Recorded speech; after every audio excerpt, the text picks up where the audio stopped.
ত্রিপুরা উপজাতি স্বশাসিত জেলা পরিষদ নির্বাচনে আলোচনার কেন্দ্রবিন্দুতে উঠে এসেছে রামচন্দ্র ঘাট আসন। এই প্রেক্ষাপটে বুধবার সমর্থকদের নিয়ে এক বর্ণাঢ্য র্যালি করে খোয়াই মহকুমা শাসকের দপ্তরে গিয়ে আনুষ্ঠানিকভাবে তাঁর মনোনয়নপত্র জমা দেন ভারতীয় জনতা পার্টি মনোনীত প্রার্থী তথা দলের সম্পাদক ডেভিড দেববর্মা। বিপুল সংখ্যক কর্মী সমর্থকদের উপস্থিতি লক্ষ্য করা যায় র্যালিতে। এডিসিকে দুর্নীতিমুক্ত ও স্বচ্ছ প্রশাসনের আওতায় নিয়ে আসায় বিজেপির প্রধান লক্ষ্য বলে জানিয়েছেন ডেভিড দেববর্মা। এডিসি সার্বিক উন্নয়ন এবং সাধারণ মানুষের অধিকার রক্ষার স্বার্থে এই নির্বাচনে লড়ছে বিজেপি। মানুষ পরিবর্তন চায়, আর সেই পরিবর্তনের নেতৃত্ব দিতে প্রস্তুত বিজেপি বলে জানিয়েছেন তিনি।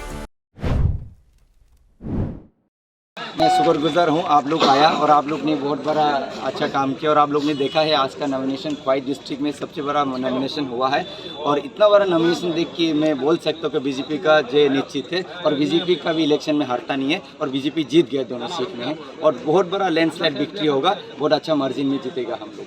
और चुनाव में जीतने के बाद हम लोग TTADC में ट्रिपल इंजन काउंसिल बनाएंगे, ट्रिपल इंजन सरकार बनाएंगे। दिल्ली में मोदी जी का नेतृत्व में, स्टेट में प्रोफेसर डॉक्टर मानिक से का नेतृत्व में हम लोग करप्शन फ्री काउंसिल बनाएंगे और विकसित TTADC बनाएंगे और जनजातीय को सेवा करेंगे और जनजाति का समाज का काम करेंगे। প্রতিদ্বন্দ্বী দলগুলিকে আক্রমণ করে সিপিআইএম ও কংগ্রেস কার্যত এই আসনের লড়াইয়ের বাইরে বলে উল্লেখ করেন ডেভিড দেববর্মা। পাশাপাশি ত্রিপুরা মত এবং IPFT প্রার্থীদের বহিরাগত আখ্যা দিয়ে স্থানীয় মানুষের সঙ্গে তাদের দুর্বল জনসংযোগের বিষয়টি তুলে ধরেন তিনি। लड़ाई किसी के साथ नहीं है, बीजेपी का तो अपन कोई है नहीं, CPM कांग्रेस तो गायब है। अभी त्रिपुरा मोता हमारा तो सरकार में तो है, लेकिन हम यहाँ फ्रेंडली कॉन्टेस्ट कर रहे हैं। लेकिन जेम्स तो बाहर का है, वो तो बहिरागत कैंडिडेट है, विधायक भी बहिरागत है, MDC भी बहिरागत है, तो लोग तो मालूम ही है किसको वोट देना है। मेरे से बहुत सारा लोग संपर्क में है और बीजेपी जीत गया ये निश्चित है।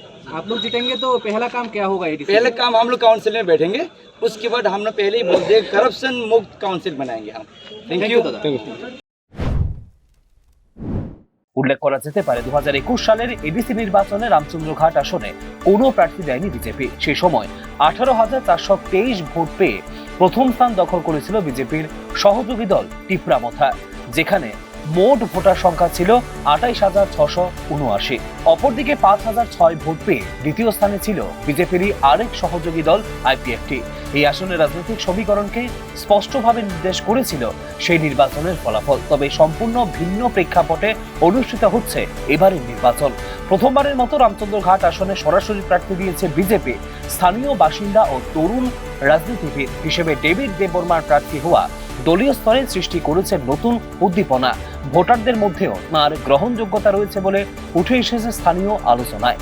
এই আসনে এবারের ত্রিমুখী লড়াই, এই আসনের ফলাফল অত্যন্ত তাৎপর্যপূর্ণ হতে পারে বলে মনে করছে রাজনৈতিক বিশ্লেষকরা। পূর্ববর্তী নির্বাচনের ভোটের হিসেব, জোটের পরিবর্তিত সমীকরণ এবং নতুন প্রার্থীর প্রভাব সবকিছু মিলিয়ে এখন নির্বাচনের অন্যতম হটস্পট পরিণত হয়েছে রামচন্দ্র ঘাট আসনটি।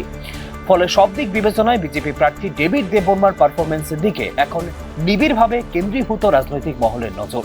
Bureau report, news now.